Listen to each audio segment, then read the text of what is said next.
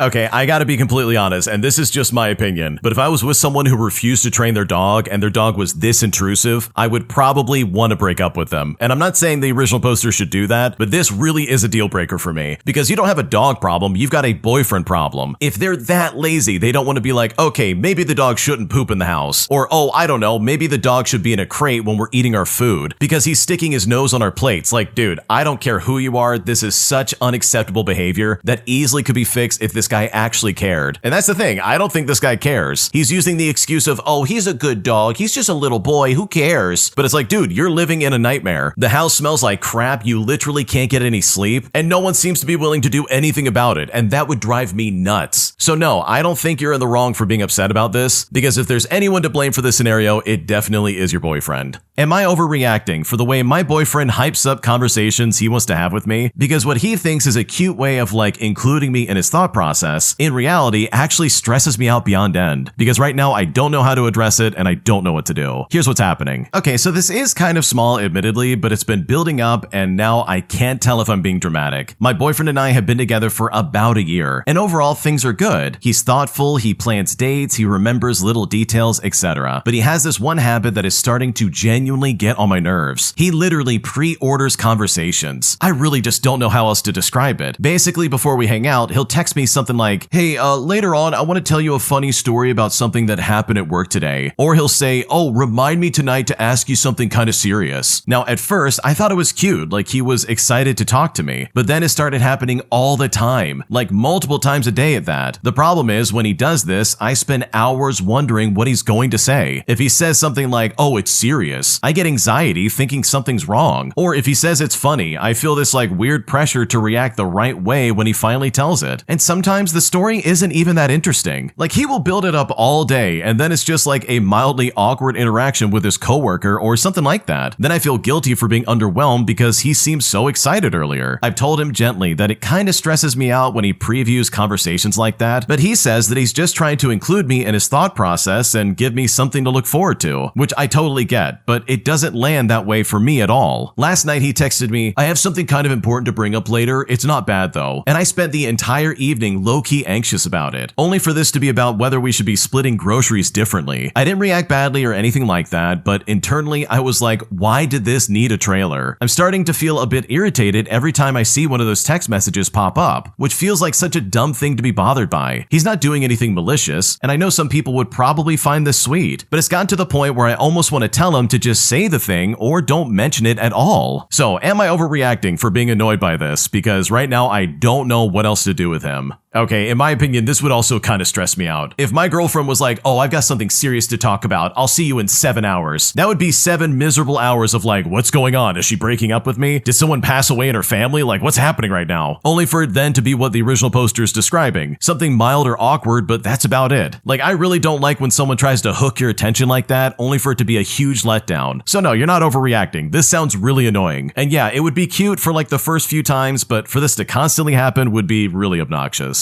My entitled dad literally comes into my work demanding that I give him my employee discount, as he started screaming and making a huge scene, all because I told him no. And honestly, I'm now completely mortified and I don't know what to do. Here's what happened. So I work at a small home goods store in a shopping center, and mostly I just deal with boring stuff like candles, storage bins, towels, that kind of thing. I'm 24 years old and I've been there for a little bit over a year, and one of the only decent perks is an employee discount that is very clearly for employees only. Last Saturday was already annoying because we were short-staffed and the store was full of people. I mean, they were buying random spring stuff, fake plants, pastel table runners, literally all of it. Well, at around noon, my dad came in without telling me first. And trust me, that by itself was weird because he has never once visited me at work just to say hi. He had one of those big rolling baskets filled with kitchen organizers, a lamp, and 2 patio chair cushions. And he looked way too pleased with himself. He waited in my line, and when I rang up everything, he looked at me and said, loud enough for people behind me to hear, go ahead and put your discount on it. And seriously, I thought he was joking, so I just kind of laughed and said that I couldn't do that. But he seriously stared at me and said, I paid for your food for 18 years. I think I qualify for your discount. I then told him again that the discount is tied to my employee account and we can get written up for misusing it. He then started arguing with me right there at the register, saying, oh, this is exactly what's wrong with people your age, saying that I care more about store policy than family and that any decent daughter would give a little back. My manager eventually noticed and came over because my dad was obviously holding up the line, and my dad actually told her that she should be grateful parents raise the workers who keep her store running. Then he asked for my employee number so he can handle it himself next time. He then left the store without buying anything and later texted me that I embarrassed him over something small. Even my mom says that I should have just given him the discount once to keep the peace, but I really just don't think I was the unreasonable one here because my dad definitely was going way too far. Oh my gosh, that is so embarrassing. It's one thing for like a random person to try that crap, but for your own father to step up and be like, give me your employee discount. It's like, dude, what are we doing right now? This is weird. Like, I don't know about anyone else, but my job is way more important than someone else's happiness because making a living and paying for my rent makes me very happy. And my God, no one's gonna get in the way of that. So dude, I'm so sorry that happened. I would be horrified if my dad did that because this is some like weird behavior that absolutely should not happen.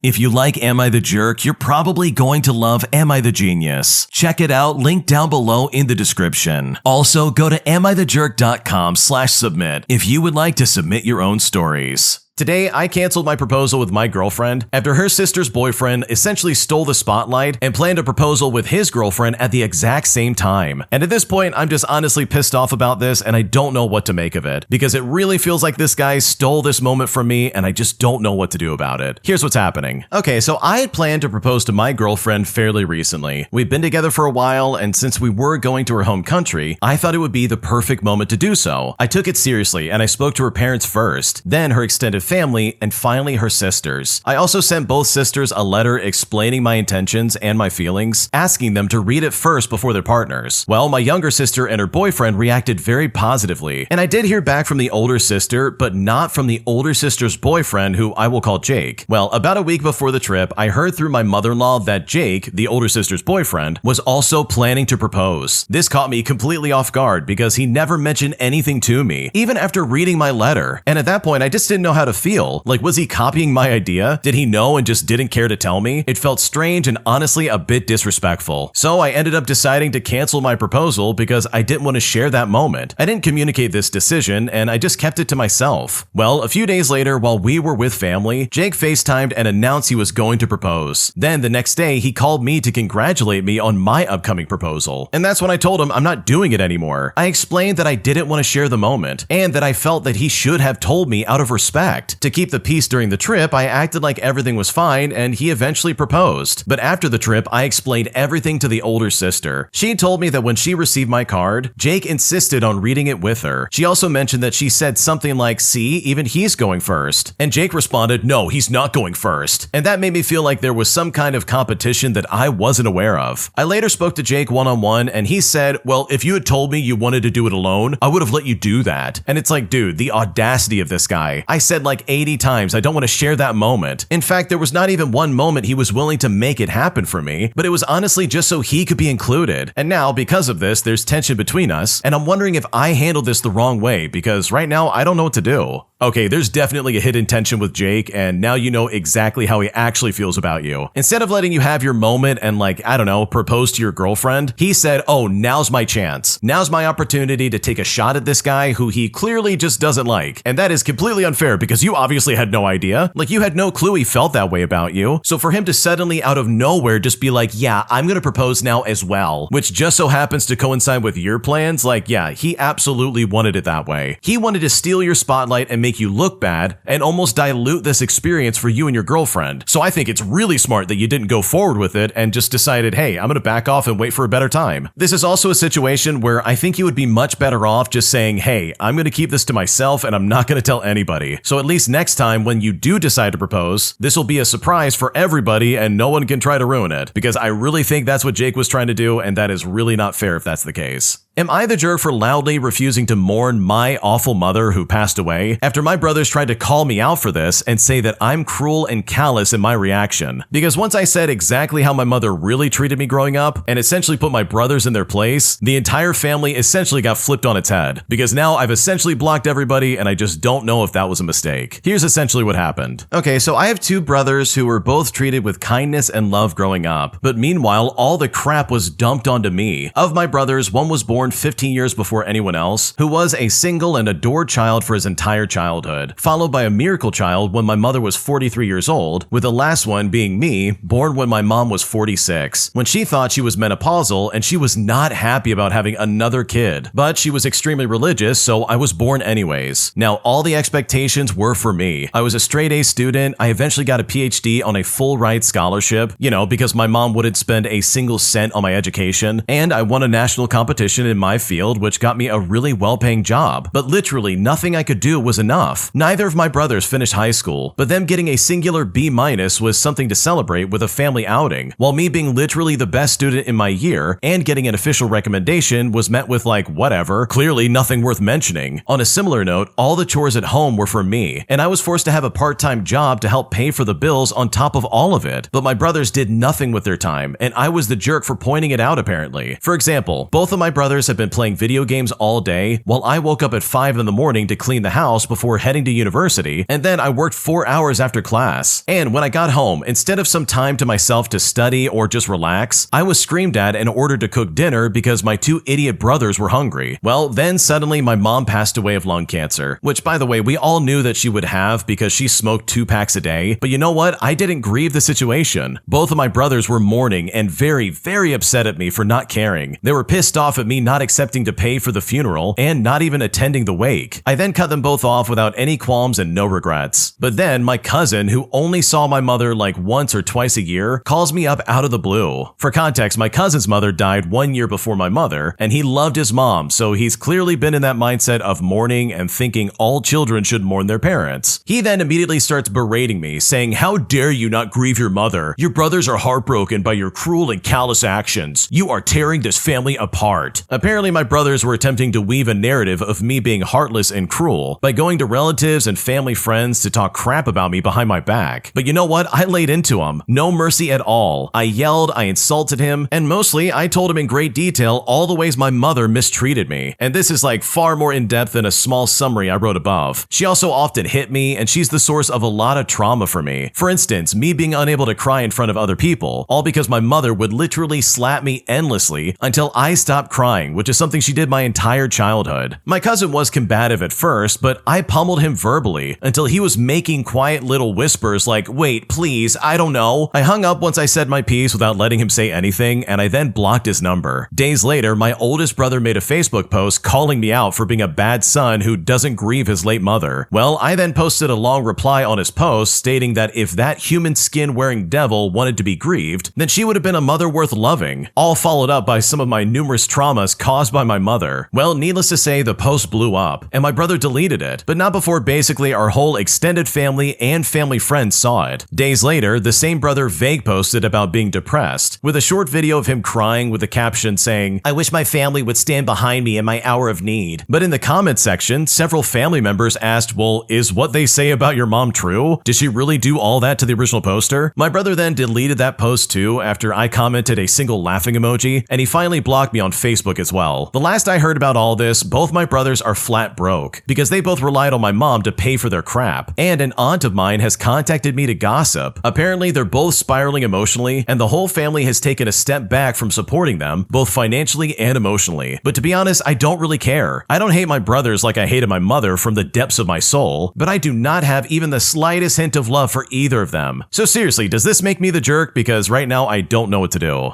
Okay, in my opinion, I think everybody grieves the loss of family members in different ways, so the fact that they're trying to like force you to grieve it in the way they are is honestly insane and completely unacceptable, because you know your mom from a different light. You know her for the way she treated you and not for the way she treated your brothers, because clearly they were the favorites. She essentially saw you as a workhorse and did nothing to motivate you, and instead basically said, "Oh, you're top of your class? That's not a big deal." But guess what? It is a big deal, and you should have been celebrated as a kid. You should have been celebrated for getting a PhD and like excelling in everything you're doing. But instead, she just pushed it aside and said nothing about it. It's like, bro, what is going on right now? You are not responsible for your mom getting pregnant, and you definitely did not deserve to have to like start working early in life just to pay for bills, while your brothers basically got like a rent-free ride. Like, that's so unfair. So no, you're not the jerk. Honestly, I think you have every right to be upset about this and react however you want, because at the end of the day, nobody knows the truth about what you went through except for you. And if your brothers refuse to hear you out, then honestly, that's on them and not you. Am I overreacting, or does it really look like my sister is trying to ruin our family vacation? Because at this point, it honestly seems like there's always something wrong with that woman, and now I really just don't know what to do. Here's what's going on. Okay, I just need to get this off my chest because I'm already exhausted and the trip hasn't even started yet. My family's planning a big cruise this year to celebrate a lot of really important things. My parents' 30th anniversary, my graduation, my sister's graduation. It's supposed to be something really special. My dad is even paying for everyone's airfare and cruise rooms, which is honestly so generous. After the cruise, we're all going to Disney World together, and this should be a fun, happy trip, but somehow it's already turned into drama. My mom had the idea that all the girls could wear matching shirts one day at Disney. Nothing serious, just something fun for pictures and memories. And my dad mentioned it in a group chat. Well, my sister-in-law immediately said she doesn't wear t-shirts and basically shut it down herself. Now, that alone wouldn't even be a big deal, but then my brother messaged my mom privately saying his wife feels like her voice isn't being heard, and that they felt steamrolled into this trip because it wasn't their first choice. But nobody forced them to go. They could have just said no from the start. What really got me is how much this hurts my mom. She was just trying to do something fun for everyone, and now it feels like she's upset someone. She didn't deserve all that, and now my dad's upset too and wants to confront them, which I know is just gonna make everything worse. And this isn't a one-time thing either. It feels like there's always something. Like no matter what is planned, it turns into an issue or someone feeling wronged. At this point, I don't even care about the shirts. I just hate that something that was supposed to be a happy family trip is already starting to feel tense. I just want one thing to be simple and positive without it turning into a whole situation. So seriously, am I overreacting here, or is my sister-in-law really trying to ruin our family vacation? Because at this point, it seriously feels like it. Okay, honestly, I think it's time for your dad to have a conversation with his son because this is annoying. Like, first off, I don't blame you for being upset, but I would not focus on this at all. I would focus on the trip coming up and just say to yourself, okay, I'm gonna have a good time, even if my sister-in-law is going to be miserable. Because what your mom suggested was harmless. Like, it sounds fun. There's no reason for someone to shut it down and be like, I'm not doing that. I don't wear t-shirts. It's like, dude, this is not that big of a deal. Like, you literally don't have to participate. And also, guess what? You don't have to go on the trip. It's always baffling to me when people act so entitled over something they've got no money in. They literally have spent no money going on this trip, and the dad has seriously financed all of it. The least they could do is show some kind of gratitude, like, come on. So no, you're not overreacting for being upset about this, but I think this is something that your parents probably need to address privately in some kind of way. Because if I was in your shoes, I would focus on trying to make this trip as fun as possible, which for me would look like ignoring my sister-in-law and not allowing her crappy mood to bring me down. My ex-husband has suddenly turned into Father of the Year only when he realized that people were watching and that he could use the kids to make him look like a victim, which honestly has left a really bad taste in my mouth because I hate seeing him act like this, as it sets me in a bad light and really makes my skin crawl. Here's what's happening. Okay, so I divorced my ex-husband about 3 years ago, and for most of our marriage, he treated parenting like a hobby he would pick up when it made him look good. If one of the kids was sick, or they had homework, or needed to be picked up, they needed clothing, or needed lunch money, needed literally anything boring and daily, that was clearly on me. In contrast, he loved the fun dad stuff when it came to photos or praise. He would swoop in with pizza, take them somewhere loud and expensive, post about making memories, and then disappear again when our youngest had nightmares or our oldest needed help with a school project at like 10 o'clock at night. The divorce happened for a lot of reasons, but one of the ugliest parts was how fast he figured out that the kids were useful. And no, he didn't see them as precious to him, he saw them as useful. The second people started asking why he only had them every other weekend, he became this wounded, devoted father who was fighting for time with his children. Meanwhile, he was the one canceling visits half the time because of trips, dates, work dinners, or whatever. But online, oh, he was suddenly the tragic dad who missed his babies every second. He would post long captions about how no father should be kept from his kids. And you know what? People ate it up because he knows how to perform sincerity way better than actual responsibility. The worst part is how he started using the kids as props to pressure everybody around him. If I wouldn't switch weekends because he wanted to look good for his parents, he would tell the kids I was being difficult. If the school called him out for missing conferences, he would show up to one event with a giant bag of snacks and act like the most involved parent in the building. He once volunteered for a school fundraiser, took maybe 12 photos handing out juice boxes, and then left before any kind of cleanup, only to then post about how hard co-parenting can be when one parent doesn't support fatherly involvement. And that one made me laugh from pure rage. Last Christmas, he told both kids he might not be able to afford gifts because child support was so brutal, but then he turned up in a brand new truck 2 weeks later. Our oldest is 13 years old and not stupid. He asked me point blank why his dad only talks about being a father when other adults are around. And honestly, I had no answer that wouldn't crush him. Recently, my ex demanded I let him take the kids out of state during my week because he wanted them to see some big family event where I later found out his new girlfriend's relatives would be there. When I said no because they had school and our son had a dentist appointment, he told his whole family I'm bitter and that I'm keeping the kids from their real support system. His mother called me selfish. His sister posted some vague quote about mothers who punish good fathers. And yet nobody asked why this amazing dad didn't know our daughter had been wearing glasses for 4 months. He acts entitled to their love, their time, their emotions, and even their disappointment, but only as long as he can turn it into a story where he's the victim. I'm just so tired of watching a man win applause for showing up with balloons while I do the part that actually keeps two humans alive. And at this point, I seriously just don't know what else to do.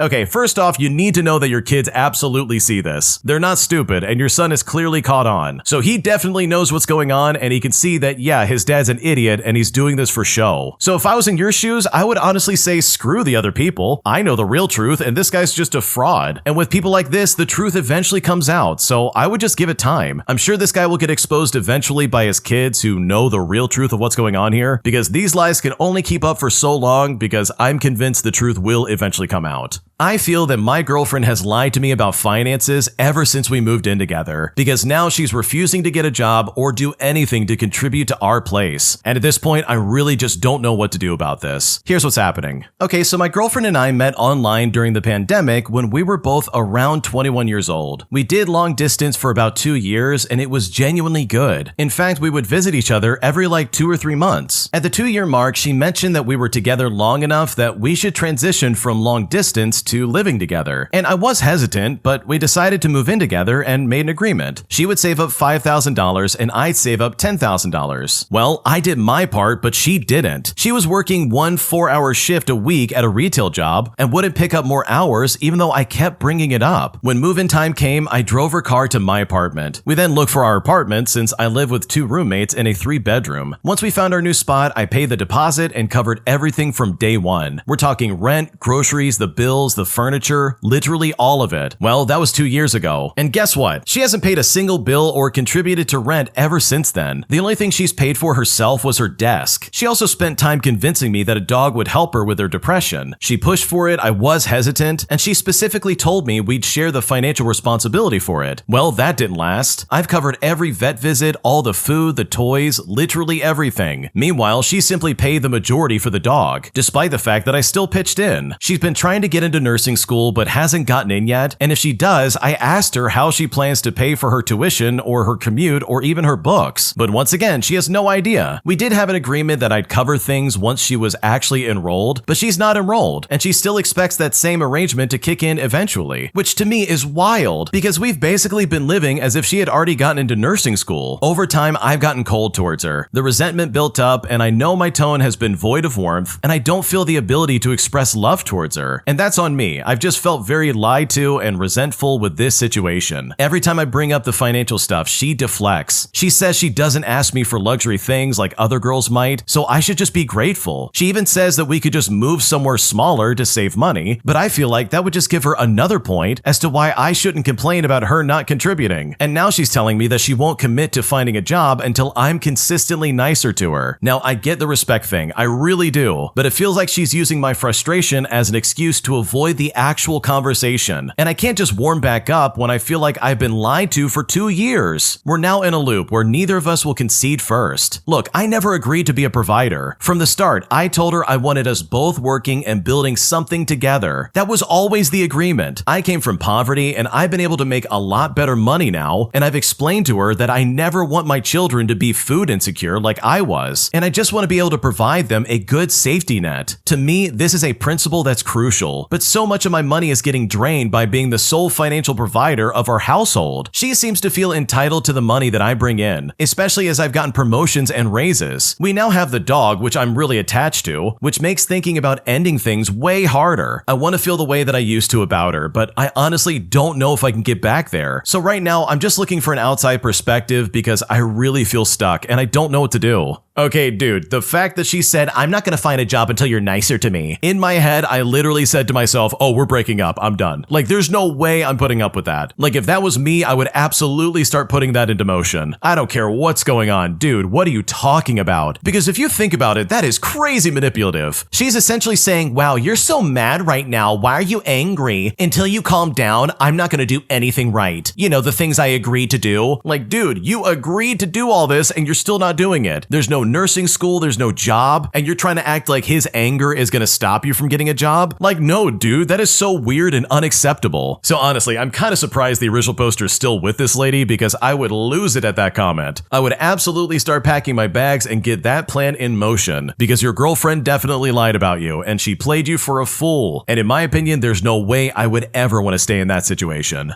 My mom disowned me 5 months ago all because I got a tattoo, as she has literally cut off all communication and refuses to hear me out about why I got this tattoo, putting me in a situation where I really don't know what to do and I just don't know how to fix this. Here's what's going on. Okay, so I finally got my first tattoo at 24 years old. It is quite small, it's gray wash, and on my upper arm. It was a tattoo idea I considered for 6 years before getting it done. It means a lot to me, and I view it as an expressing of identity. Now, I was incredibly nervous to show my mother, as I was anticipating a negative reaction from her, so I tried to hide it for a while to postpone the inevitable. One day when I was visiting, I was sitting next to her on the couch, and my shirt sleeve rode up as I was moving around. She caught just a glimpse of it, let out a gasp, and started crying. Then she ran up to her room. I then gave her some space and went in about half an hour later. And when I came in, she was lying on her bed with her eyes closed, totally unresponsive. She refused to open her eyes or say anything. So I ended up leaving and driving back to where I live about an hour and a half away. My sister was still with her that night, and she relayed to me that mom was saying things like, "Oh, I'm never seeing her again. She did it out of spite to me because her father has tattoos." After this, I had to cancel my plans to see her on my birthday, which is like the first time in my life that I celebrated it without her. I even canceled my university graduation ceremony as I couldn't bear the thought of my mom not being there. And I also spent my first Christmas without my family, as I wasn't invited at all. In the 5 months since this happened, I've tried to reach out once via text messaging, explaining what the tattoo meant to me, how I would love to have my own freedom and autonomy, and that I hope we can solve this in a mature way. But she just responded by saying, "I need more space for now." But now it's been like 2 months ever since those messages. The last time something similar to this happened was back in 2024, when she cut me and my sister out of her life because the two of us were living at the house that my dad, sister, and I paid rent for, and my dad and his girlfriend moved back to our city and obviously came and lived in the house with us. My sister told my mom that they had moved in, and she disowned both of us as she said it was a betrayal to her that we were living with another woman. She then told me that I ruined her life and that she wasn't a person anymore as she lost her identity as a mother because of me. She also started to say that I was controlling my sister to be on my side and that I was manipulating her to stay. At the time, I was a full-time university student. I was not earning a lot of money and in no way financially capable of living independently. But my mother literally did not care and said that unless we move out soon, she will never be in our lives ever again. Well, 5 months later, we made the decision to move out and start renting another place away from my dad. And after this, everything returned back to normal. In my formative years, she was an amazing, caring mother, always showed up to events and was extremely engaged. But problems began when I became an adult and I began to stay out a bit later and have more freedom. I don't do any substances, I barely drink, and I have one tattoo. I also have a job and a degree, yet she seems to have this perception of me that I'm doing things to rebel against her and that I'm a problem child. But I'm of the belief that this has all come down to her not being able to handle not having control over me and my body, just like she did when I was a dependent child. So has anyone else had an experience like this before? Because right now I really don't know what to do. Okay, this is such a massive overreaction, like your mom is blowing this way out of proportion. First off, you're 24 years old. If you want to get a tattoo, you have absolutely every right to do so. But for me, the way she's reacting to this is the weirdest part. She literally cut you out of your life because of a tattoo. Not because you robbed a bank, not because like you hurt somebody, literally a tattoo that she didn't even know about. And it's also a tattoo that she's not even allowing you to explain to her. Because people get tattoos all the time for different reasons, man. It's not some like delinquency thing, and it's not like, oh man, you're in a gang now. It could literally mean a bunch of different things. So in my opinion, the fact that she's like, oh, woe is me, I'm losing my identity as a mother, I can't believe you betrayed me. Like, dude, in my opinion, this is some massive manipulation, and this is really not fair. And it kind of seems like this is a pattern of how she reacts when she doesn't get her way, because look at the situation of you living in that house with your dad and his girlfriend. She basically pulled the same stunt and said, unless you move out, I will cut you out of my life. And guess what? She's doing the same thing here. So is that really the playbook here? If she doesn't get her way, or if you do something she doesn't like, she's just gonna cut you out of her life and never look at you again. Like, what are we talking about? That is completely irrational. Not to mention crazy behavior, dude. Like, that's so weird. So yeah, this situation sucks. Your mom is an idiot for the way she's acting, and I really hope this works out in some kind of way because you definitely do not deserve this treatment. If you like Am I the Jerk, you're probably going to love Am I the Genius. Check it out, link down below in the description. Also, go to amithejerk.com/submit if you would like to submit your own stories. My husband's friend refuses to leave us alone, constantly camping outside of our house and always wanting to hang out at the most inconvenient times. But today he crossed the line after he followed us over to my husband's mom's house, as he stepped over a serious boundary that I absolutely refuse to let go of. And now I'm incredibly pissed off and I want this guy out of our life, because right now I really just don't know what to do. Here's what's happening. Okay, so my husband has a friend that he's known for about 6 months now. On the surface, this friend is polite and friendly, but over the last little while, it's gotten to the point where his behavior is starting to create problems. He's a single guy that has 2 children part-time for reference, and he calls my husband every day multiple times, even when we are out with our children. One time, he was over at our house playing cards for what was supposed to be an hour, but he decides to stay sorting his cards after we had told him that we're taking our kids out to play in the snow this afternoon. My husband then told me to get the girls ready while he asked his friend to please leave. Well, his friend flat out ignored him and kept sorting his cards, and I finally got fed up and I left with the kids after standing around for like 15 minutes with 2 kids in hot snowsuits. 20 minutes later, his friend finally leaves, but acts like we were being rude after I left and told my husband so. Well, my husband just blew it off and said, well, we just won't have him over again if that's how he's gonna be. Well, a few weeks go by and this guy keeps showing up in our yard after work, seeing if we felt like hanging out. But my husband just kept saying, oh no, not tonight, sorry man. Well, yesterday was the last straw. We were coming back to my husband's mother's place to pick up our kids after a date. We then drive past his friend who's sitting on the side of the road, and he sees us and honks his horn. I joke to my husband by saying, oh, now he's gonna follow us. But my husband just laughs and says, oh, I'm sure he's on his way home or something like that. Well, to my disbelief, he really does follow us back to my husband's mom's place and actually pulls into the driveway and starts to say, I was gonna call you, but I wanted to ask you in person about hanging out today. I then slam my car door and I raise my voice. I said to him, this is highly inappropriate. We are here to pick up our kids and you followed us around like a creep. You need to leave now. Well, when I said this, he acted like I was the one offending him, and he said I was out of line, and he actually said to my husband, you need to reel her in, all before peeling out of the driveway. Now, my husband said he agreed with me that it was weird, but he also said I didn't have to blow up like I did. But I feel like I should have ripped him a new one because his friend is acting like a stalker. So seriously, am I overreacting? Because I honestly am so pissed off about this. No, you're not overreacting. This guy's a weirdo. He literally followed you over to your in-laws' house. Like, what is going on right now? This guy literally doesn't understand what boundaries are, and he's not listening to anything anyone's saying. So in my opinion, I think it's time to go scorched earth on this idiot and be like, okay, here's how it's gonna work. You're no longer my friend, you can't come over anymore, and you definitely need to stay away from our house. Because, dude, I've got good friends, but I'm not about to like camp outside their house and be like, hey guys, you wanna play? It's like, bro, we're not teenagers anymore. What's going on right now? We all have responsibilities, and the original poster has kids. Like, what's happening? So yeah, this is weird, you're not overreacting, and I think I would also be very pissed off about this. Am I the jerk for telling my sister that I won't lend her my car anymore after she returned it with no gas over 3 times? Because right now she's pissed off and saying this is not that big of a deal, despite the fact that this really is a big deal, as she keeps disrespecting my property in ways that I'm absolutely not okay with. Here's what's going on. Okay, so my sister, who I will call Valerie, lives about 15 minutes away from me, and we've had a pretty good relationship overall. She doesn't have a car right now. I mean, hers broke down about 4 months ago, and she's been using ride shares and occasionally borrowing mine when she needs to do something where that's not really practical, like a big grocery run or getting somewhere outside the city. Now, I said yes the first time without hesitation. She brought it back clean and on time, and I thought that was that. The second time, she returned it with the tank basically empty. I mentioned it casually, and she apologized and said that she had forgotten and would sort it next time. The third time, it was the same thing. Tank was left on empty, and this time she also brought it back about 40 minutes later than we had agreed without texting. Now, I let it go because she seemed stressed out about other stuff going on in her life, and I just didn't want to pile on at the moment. The fourth time she asked, and again, I said yes, but it's here she brought it back with the needle literally below the empty sign. I had a work commute the next morning, and I had to stop for gas before I could go anywhere, and that was the moment I decided to say something properly. I told her calmly that I loved helping her out, but that I wasn't going to keep lending her the car if it came back empty every single time, and that if she needed it again, then she'd need to return it with at least the same amount of gas that I left in it. When I said this, she got defensive and said I was making a big deal out of nothing, and that gas is expensive and she's going through a hard time. I said to her, I understand where you're coming from, but so is replacing a fuel pump from running a tank dry. She hasn't asked to borrow it since and has been a bit short with me. So am I the jerk here? What should I do?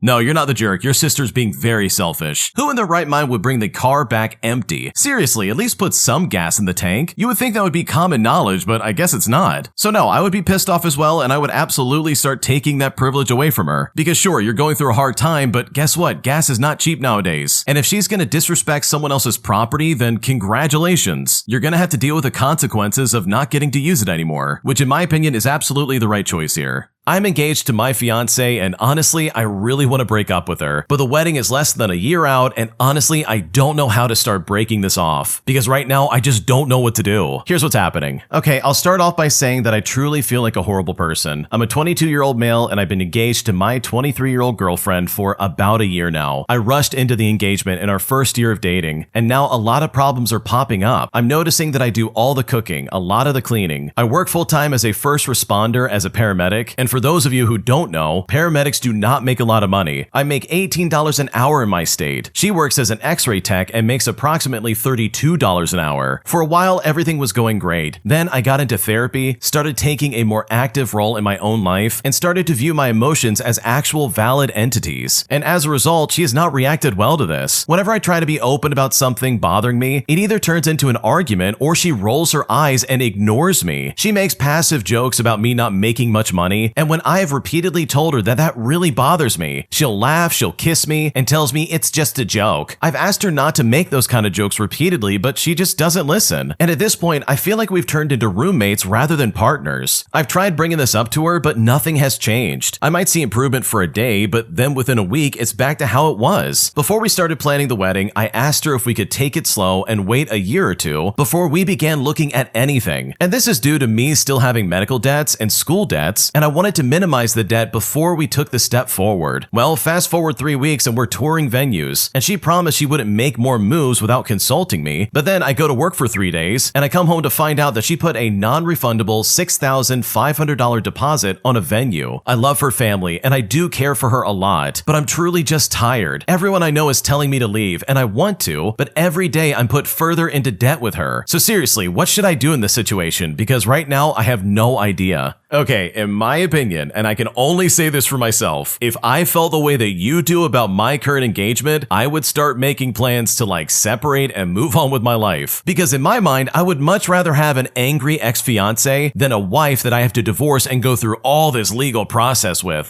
Holy crap. That would drive me nuts, I would go crazy, and I would absolutely hate that. Because here's the thing, you're not married to her yet. If you really don't want to be with her and you're like, this is not a good fit, I'm too young for this feels rushed, etc., then bro, in my opinion, it might be time to listen to your gut and do what you feel is necessary. And for me, the biggest red flag is the fact that she's dismissing these passive jokes and almost making fun of your mental health issues, or even you trying to express yourself. That is messed up. That's a huge red flag in my book, and I absolutely would not be okay with that. So yeah, if I was in your situation, that's what I would do. And honestly, I can only speak for myself. You know your situation way better than anyone else, so you gotta do exactly what's right for you. My dad genuinely thought he was present in my life, despite the fact that he was more obsessed with baseball than watching over his own kids. And even though I'm fully grown and I'm an adult now, I still haven't gotten over this, and I seriously don't know what to do. Here's how it happened. Okay, so opening day is next week, and every single year, this comes back to me like clockwork. My dad was obsessed with baseball, not in a fun, let's watch it together kind of way. It was in a way where the sport had a full life inside of our house, and we were just sort of a guest inside of it. He had a dedicated room for his memorabilia, a schedule on the fridge with every home game circled in red, and a personal rule that nothing, and I mean nothing, was allowed to interrupt a broadcast. Birthdays, school plays, parent-teacher conferences, all negotiable. A Tuesday night regular season game in April was absolutely not. I remember being around 9 or 10 years old and having a really bad asthma attack during a game. My mom had to handle the whole thing alone because he sat in the doorway of my room for maybe 40 seconds, decided I looked okay, and then went right back downstairs. In fact, he genuinely believed that he had checked in. That was literally his version of being there. The part that took me the longest to name was how entitled he was about our emotional reactions to all of this. If I ever brought up feeling like he wasn't around, he would get this look like I'd accused him of a crime. He would list everything he provided: the house, the food, my equipment for the one season he made me play softball because he thought it would bring us closer. But he never once considered that presence isn't a bill you pay. It's a choice you make over and over. I'm in my late 20s now, and I genuinely tense up when I hear a baseball announcer on TV. Not because I hate the sport, but because my nervous system still apparently associates it with being a low priority in my own home. He calls every March now, excited about the new season, and talks for 20 minutes about trades and pitching rotations, and I just listen and think about that 9-year-old kid struggling to breathe while he watched the 7th inning stretch, which finally made me realize some of us grew up understanding very early on that we were background characters in someone else's main story. Yeah, that is super entitled and very sad. I'm so sorry you went through that. Your dad absolutely had his priorities mixed up. He should have been there for you. He should have been next to your bed and watching over you when you were literally having an asthma attack. And I say that as someone who has asthma and has gone through something like that where it's like, bro, I can't breathe. Watching your dad choose between you or the baseball game and then choosing the game, like that had to have been heart-wrenching, and I'm so sorry that happened to you because you absolutely did not deserve that. Today, I found out that my bag in the employee-only section was searched without my consent or my knowledge by not only management, but another guest at our hotel, as they were determined to find an iPad that they were missing, and they were convinced that one of the employees stole it. But now I feel very violated and very pissed off, and at this point, I plan on quitting my job simply based on principle alone. Here's what's happening. Okay, so I'm a contract worker of over 5 years in a large franchise hotel of a higher-end brand, and this is a 6th-floor hotel. A few days ago, a 3-year-old's iPad went missing that belonged to one of the guests at our hotel. Now, the location showed up supposedly near the employee break room, and the guest immediately blamed the housekeeping and maintenance, as it looks like 2 housekeepers had cleaned his room that day. Well, the guest itself somehow forced management to go into the employee break room and search all of the employee bags. Now, the story varies here, but it sounds like management and the guest entered the employee-only area, plus no law enforcement was contacted. The guest then wanted to go to the parking lot and search employee cars, but the management doesn't know exactly which cars employees drive. The guest then wanted to search the maintenance closet, and he was allowed to do so. But guess what? Despite all that, no iPad was ever located. I found out about the search of our items days later, though I heard about the missing iPad. But I feel like this was wrong and potentially illegal, not to mention an invasion of privacy on management's part, to literally conduct a search without our knowledge, permission, or opportunity to be present. I feel very betrayed by management as well as hotel procedures and policy, and I plan on leaving based on principle alone. I don't need this job and I have many other opportunities. So am I overreacting by quitting and just leaving like this? Because right now I don't really know what else to do.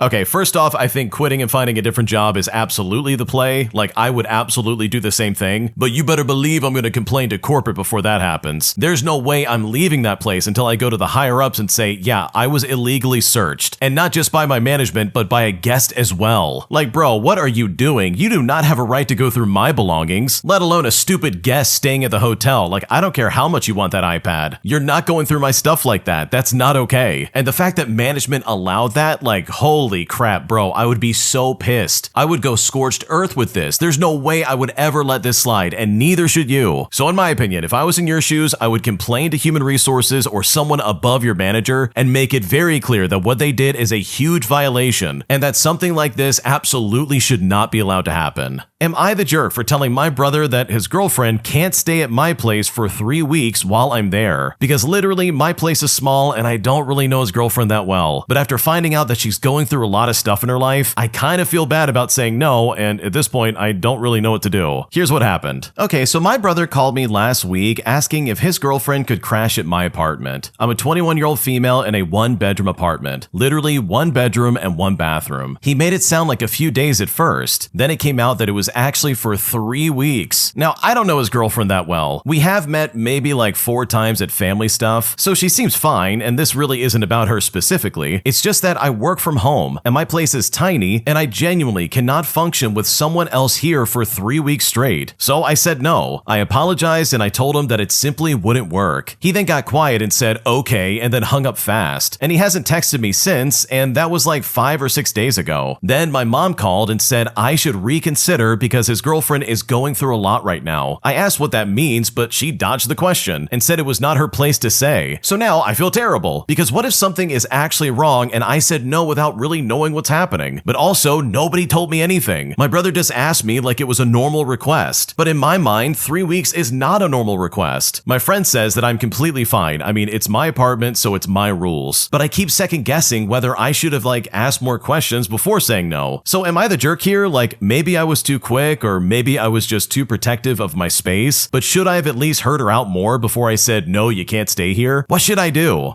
Okay, in my opinion, 3 weeks is way too long. Like, bro, even just 1 week is just a little bit too long for me, especially with someone I don't really know. If this was family and like I knew them and I trusted them, then sure, stay for 3 weeks. It's gonna be cramped and you're not gonna be happy with it, but sure, I mean, if you wanna do that, we could do that. But when it comes to a stranger, no, you're not gonna stay for 3 weeks. That's incredibly inappropriate, especially when I work from home and I'm trying to like get my stuff done and there's someone potentially like breathing down my neck, going through something. And also, what is it that this lady's going through? Is she having an emotional breakdown? Is she like losing her mind? Is she changing jobs? Like, what's happening? And yes, that is absolutely important for this situation. So no, you're fine. I don't think you're the jerk at all. I think everyone trying to pressure you like this is really inappropriate. And I think if they really wanted his girlfriend to stay somewhere, then someone else needs to step up and make it happen. Because this definitely should not fall on your shoulders. Thanks for watching. Subscribe down below if you haven't already. And also, please subscribe to Am I the Genius? I think you're going to love what they're making over there. It's a great channel and you should definitely check it out. Everything will be linked down below in the description. Thanks for watching. We'll see you in the next one.